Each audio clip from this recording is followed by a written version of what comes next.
Good morning, students. Today I am going to explain you about the new chapter, that is diversity in living organism. So first you should know about the diversity. Diversity means variation. So diversity means variation, or you can say the biodiversity. Bio means life and diversity means variations. Biodiversity, the term, means the different type of living organism which are living in a particular area. So like in a particular area you can see the different type of plants are there, different type of animals are there. So different type of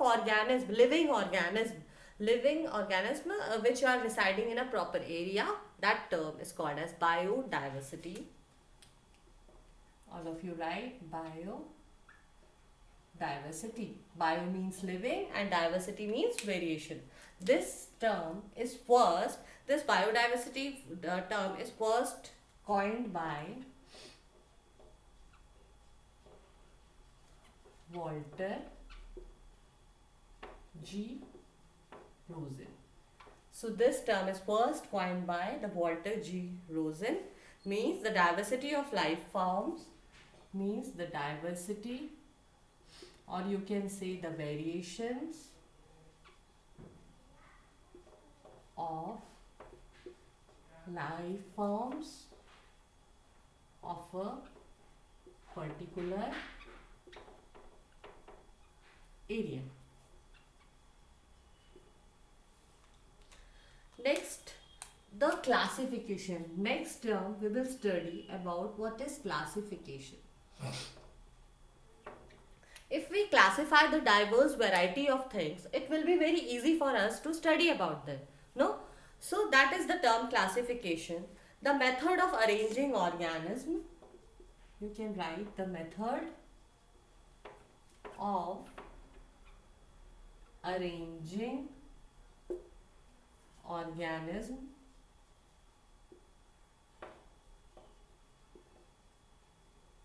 into groups on the basis of their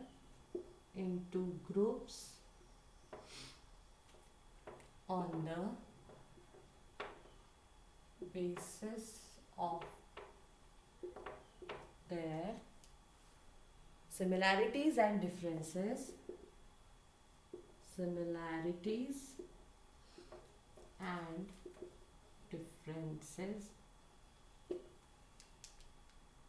is called classification.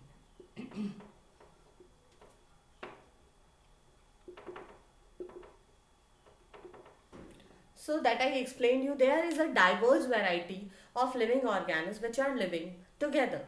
So if we classify those organisms into groups, we can easily study about all those living organisms. So the method of arranging organisms in groups on the basis of their similarities and differences. How do we classify the organism? We just categorize the organism on the basis of their similarities and dissimilarities. By classifying this organism, by classifying these organisms, we easily study about them. So obviously this classification will give information regarding regarding the existing diversity of the plants and animals. It makes the study of wide variety of organisms conveniently. Next, also it helps for understanding the pattern of their evolution, this classification. So it also forms the basis of the development of other biological science like ecology, biochemistry, or other disciplines of biology. So by classifying the different type of organisms, we can easily we can easily get to know about their evolution, about their properties. No, so about their different body structures, different body origins. So the classification is the important factor. So the Aristotle, the name of the scientist is Aristotle, classified animals according to their habit. Classified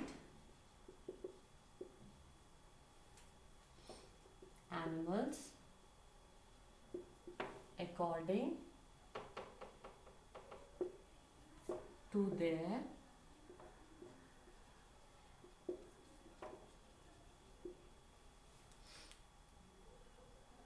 habitats. Like either they are living in a land, or they are living in a water, or they are living in a air. So Aristotle was the first scientist who gave who gave this order of classification. Yes, we can classify the organism, that all the organisms living in a land are terrestrial organism, or aquatic organism, or few organisms which lives on a air. No, so this Aristotle classified the organisms according to their habitats. Now we will study about the basis of classification. What will be the basis of classification?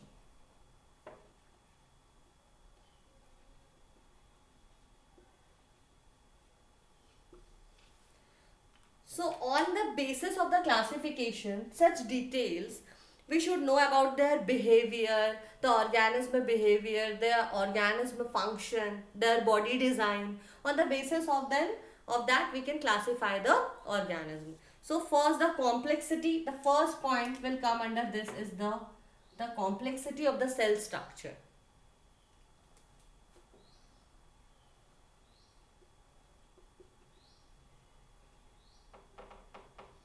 The complexity of the cell structure means either the cell is either the cell is the prokaryotes, or they are the eukaryotes. As I explained you, the prokaryotes are the primitive ones. Pro means primitive, where in which the nuclear membrane is not developed, or you can say the nuclear membrane is poorly developed. Whereas in eukaryotes, the nuclear membrane is well defined, and definitely they are having the different cell organelles are present in the eukaryotes, whereas in the prokaryotes, definitely all cell organelles are not present. No. Second point on the basis of we can classify, that is the body structure. There, the body structure. In this point, you can study about either the organism is unicellular or multicellular. As I explained you, what is unicellular? The unicellular organisms are those organisms in which a single cell is responsible for performing all the activities inside an organism body. Whereas in multicellular organism, the different different cell organelles are having their specific and specified functions. So in unicellular organism, a single cell is responsible for performing all the activities inside an organism body, whereas in multicellular organism, different cell organelles are having their specific and specified functions. From that, so each and every cell organelles performs their specific task. So that is about the body structure. Next is mode of nutrition. Third, on the basis of mode of nutrition also we can classify. So what are the different modes of nutrition are? First, the mode of nutrition is autotrophic. Autotrophic means which prepare their own food. Shall I write the points here? The modes of nutrition. First, we can study about the autotrophs. Autotrophs means which prepare. I am just writing the modes of nutrition. The point of mode of nutrition here. Autotrophs. Autotrophs means which prepare their own food. Like the plants. Plants used to prepare their own food by the help of the process of photosynthesis. So the organisms which prepare their own food are called as autotrophs. Next, the mode of nutrition is we can study the heterotrophs. Heterotrophs means the organisms which can't prepare their own food by their own. They are depend upon the other organism. Or you can also say these organisms are depend upon the autotrophs. Mode of nutrition, you can say the parasites which depend upon the host, like leech, like lice, they depend upon the host.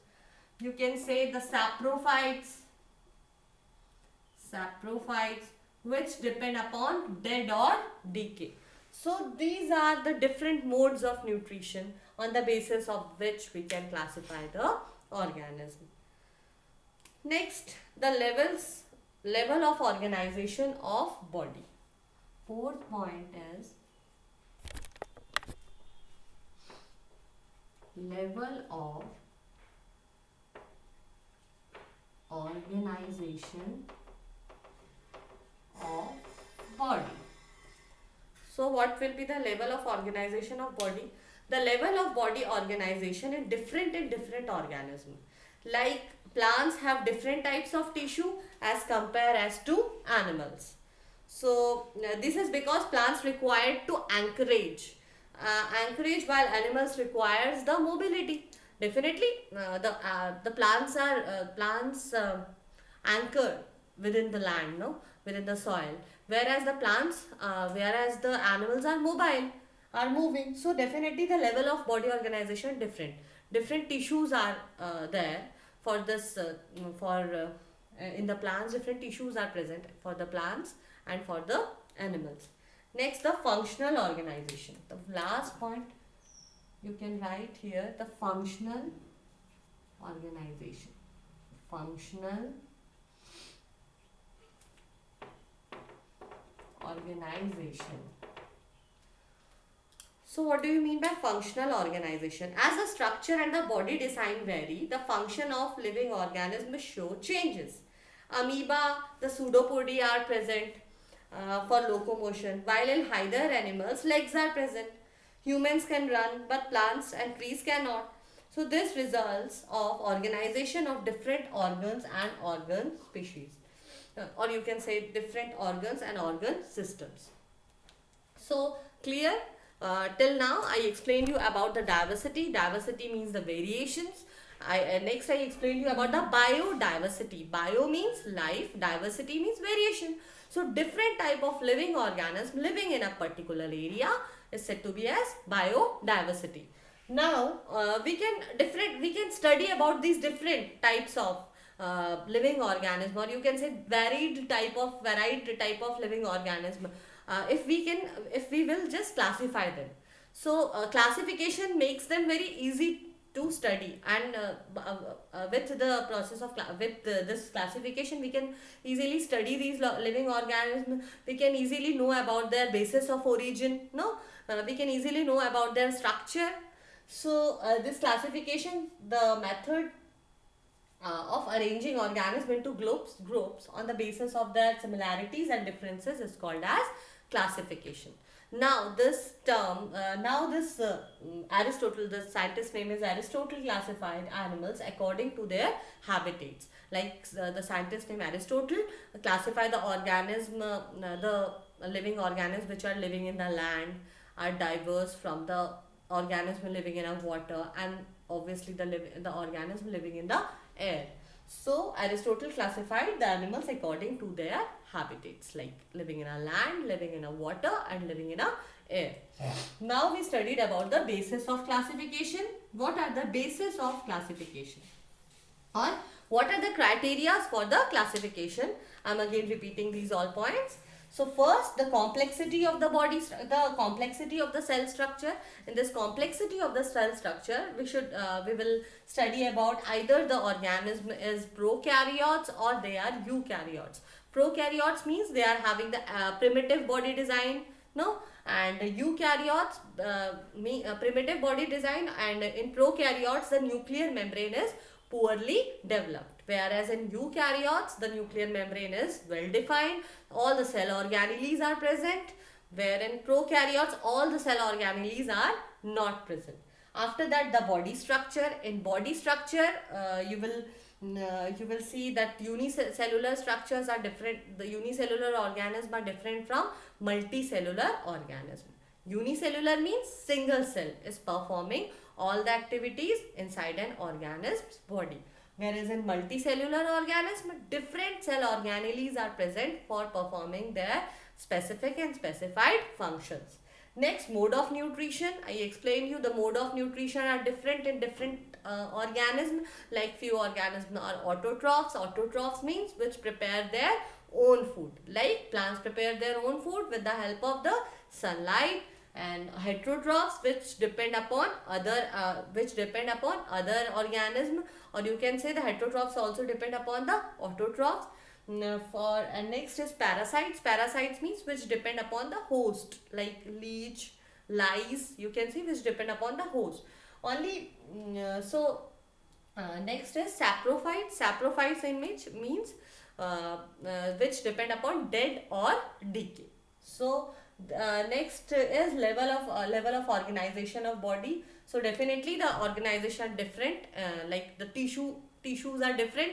Like in plants, the organizations of tissue is different because they are not mobile. The plants are not mobile, whereas in animal the tissues are different because they are having the mobility.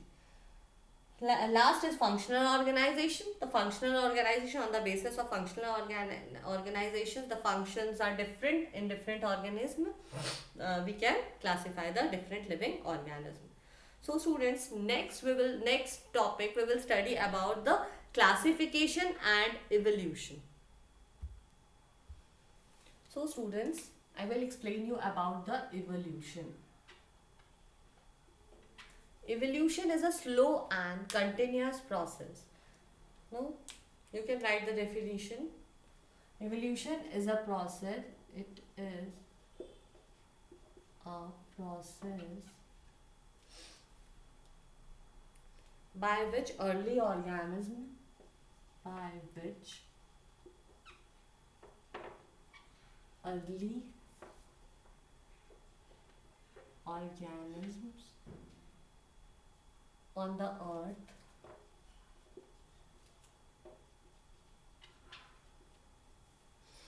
earth diversified into various forms. Diversified into various forms through a slow and continuous process.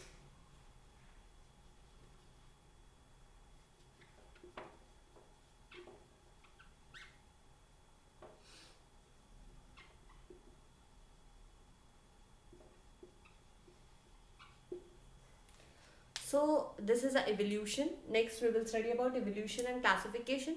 So evolution, it is a process by which early organism on the earth diversified into various form. Evolute. It will take a millions of years for the evolution of any organism. Through it is a very slow and continuous process. So and you can say the variations lead to the evolution. Automatically the few variations are will takes place in each generation, and ultimately the evolution, ultimately the variation leads to the evolution, you can say. So next is Charles Darwin. You can write this name. The scientist name is Charles Darwin. First described the idea of evolution in 1859. Gave the idea of evolution in 1859. In his book, the book's name is The Origin of Species.